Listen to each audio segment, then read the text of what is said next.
person on the line for you now. Okay, I appreciate it. Hey, it's Cory. How are you? Oh, not too bad. How about you? Oh, it's good to be back in Iowa. Oh, well, that's good to hear. Well, excellent. I'm glad you guys have some time for us today.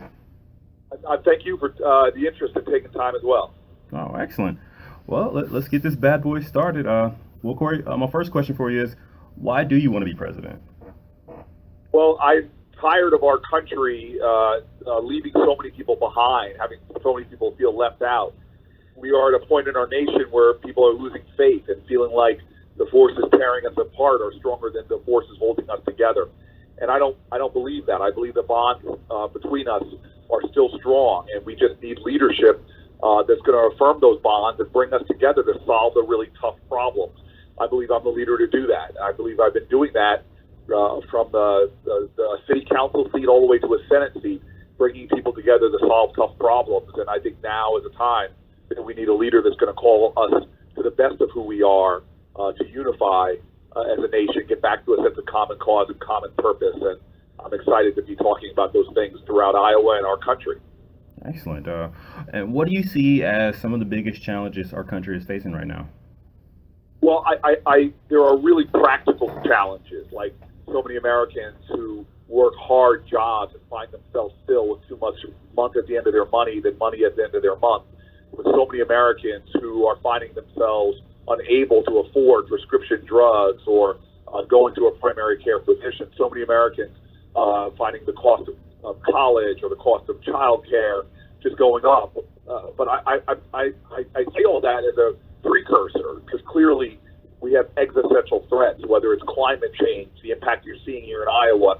But I really believe the biggest threat to our country is the divisions we have between us and our inability to come together, find common ground, and solve problems. You know, as a former chief executive of our state's largest city in New Jersey, we were a city in financial freefall during the worst economy during the Great Recession. And people told us it was going to be impossible to solve our problems, yet we came through it. I created the biggest economic development period in our state's 60-year history, 60 years, transforming our school system, doing things other people said was impossible to do during a Great Recession. And we did those because we came together in extraordinary ways, creating an uncommon coalition that produced those uncommon results. So when you ask me about the problems that we have in our country, I don't think there's any problem that's bigger than our capacity to solve them. If we have leaders that don't demean and degrade and divide, but leaders that unify and pull people together so that we can elevate and solve them. Okay. Now, as a person from a more metropolitan area, which you just kind of alluded to, I guess how would you be able to bridge that gap and appeal to rural voters like those here in Northwest Iowa? Well, I feel a kinship with rural voters, and that's why we campaign here in Iowa, going to rural areas. Because if you live in a community, whether it's a rural area or an inner city, where you feel like you're overlooked, talked down to, cast aside, then you should cast your lot with me, because I like fighting for people who often aren't included.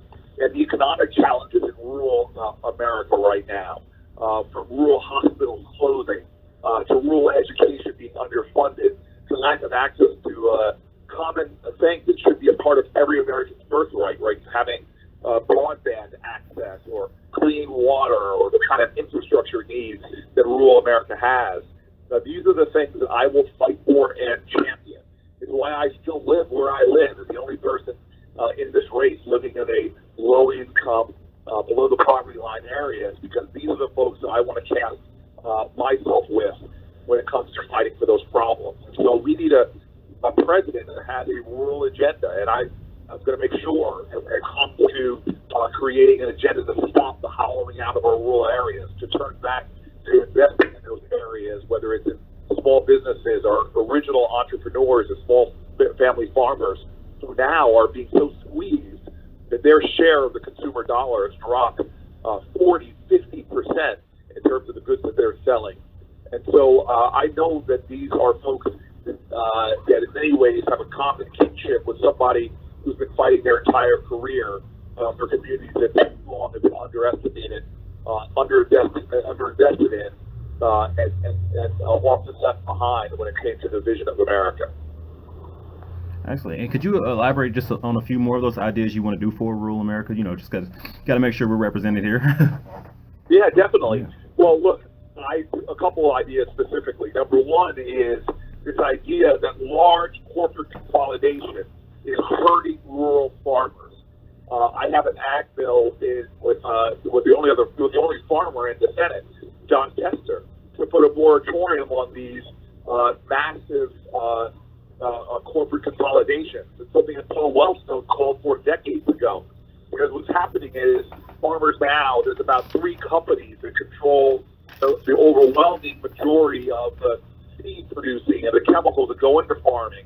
There's now a consolidation of those people that are buying farmers' goods, whether they're the meat packers and others who are now controlling so much of the urban of the rural landscape.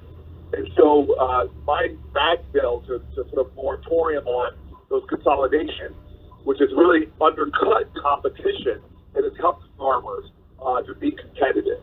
Number 2 is I've been fighting to try to figure out ways to get more investment in rural areas.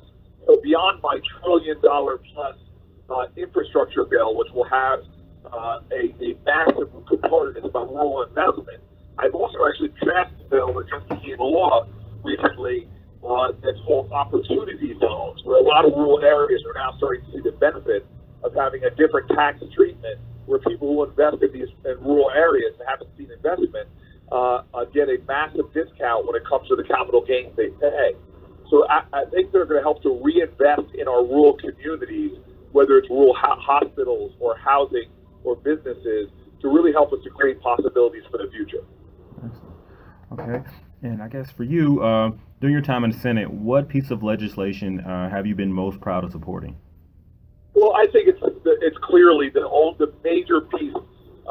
major piece of bipartisan legislation that has passed through the United States Senate under this president and become law is the legislation that I led for criminal justice reform.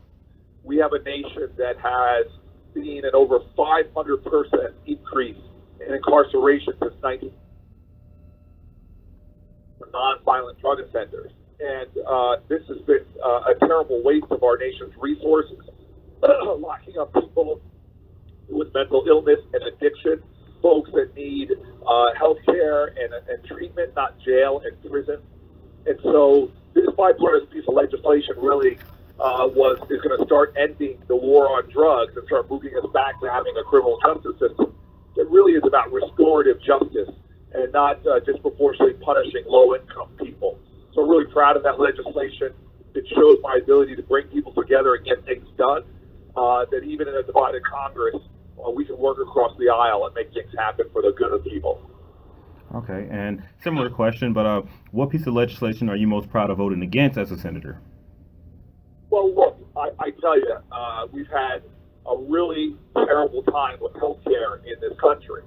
And to have the president try to take away the Affordable Care Act, try to take away people's protections against being denied coverage because you have a pre-existing condition, or be denied coverage because you somehow have hit that so-called lifetime cap.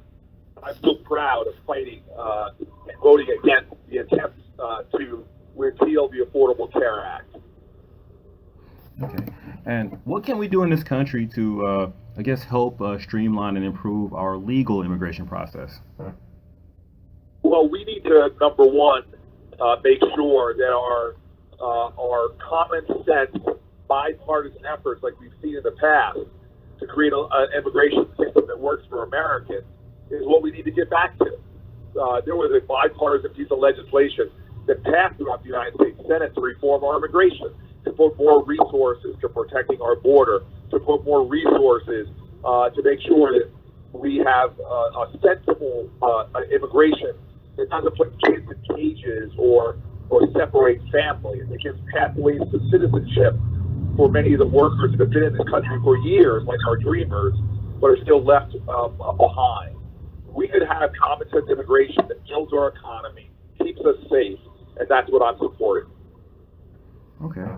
And now I did a little digging, looking at your voting record. I saw this one. This one kind of stuck out to me. Obviously, being in Iowa, You were one of 13 senators who voted against naming former longtime Iowa Governor Terry Branstad to be the U.S. ambassador to the People's Republic of China. And I guess I just want to know what was your reasoning behind that one? Well, this is unfortunate that it came at a time that our president was engaging in everything from Muslim bans to foreign policy that I believe wasn't helping our country. And we now have a president that is engaged in a tariff war that's hurting farmers and a lot of other things that actually are undermining our economy. And to not have an ambassador when it comes to issues with China that's going to stand up for American interests and repudiate some of the things that this administration is doing that are taking money out of the pocket of people in Iowa, I couldn't support that policy at all, or people that are going to be standing up for policies that I think clearly, as we can see right now, are hurting folks here in Iowa. And as you alluded to, those tariffs are, hurting folks here in Iowa because we've, like the farmers here, have done a lot of work in building those trade relationships with the People's Republic. I guess, what would you do in the White House to kind of try to help repair that relationship and reopen those bridges? Well, again, to put tariffs on countries like Canada, we use a national security waiver to put tariffs on Canada, on our allies. And that's ridiculous. And it immediately goes to the bottom line of our farmers here who are already struggling. We need to have an understanding that we live in a consumer-based society where about 80% of our economy is driven by consumption, and 95% of consumers live outside of our country. And so I believe in the power of American farmers and manufacturers to compete with the globe, and that our goods, whether they be soybean and corn, or whether they be the things that are made and manufactured in America, that our goods can compete with anybody. And we need a president that's going to open more markets for us, respect labor, always have labor at the center of our trade deals, but also open up markets for our goods that actually creates jobs and opportunity here at home. And so that's how I will lead, is having fair trade policies that don't kneecap our farmers or our manufacturers, that keep our workers at the center of trade deals. Because if American workers have a fair playing field, American workers will compete and win. Because made in America is synonymous with quality, synonymous with strength. And I know if we have a president that's going to fight for our workers and fight for our manufacturers and fight for our farmers, then our economy is going to thrive a lot better than it is now. So, with this with the election being more than a year away, I guess how have you found a way to balance out your time between campaigning and still fulfilling your duties in the Senate? Well, a lot of the things I'm fighting for as a senator are becoming a lot more elevated now that I'm on the campaign trail. I mean, just taking something simple like having the most ambitious increase to the earned income tax credit that has been called for, I think, yet in history. I'm pushing something called the RISE Credit Act, and this is about a dramatic expansion of the earned income tax credit. And under this, I'm proposing nearly doubling the income eligibility for folks. I'm increasing the maximum EITC credit amount by 25%. And what this means for real families is folks that are making upwards of $90,000 for a married couple, $54,000, are going to get more money back from the government.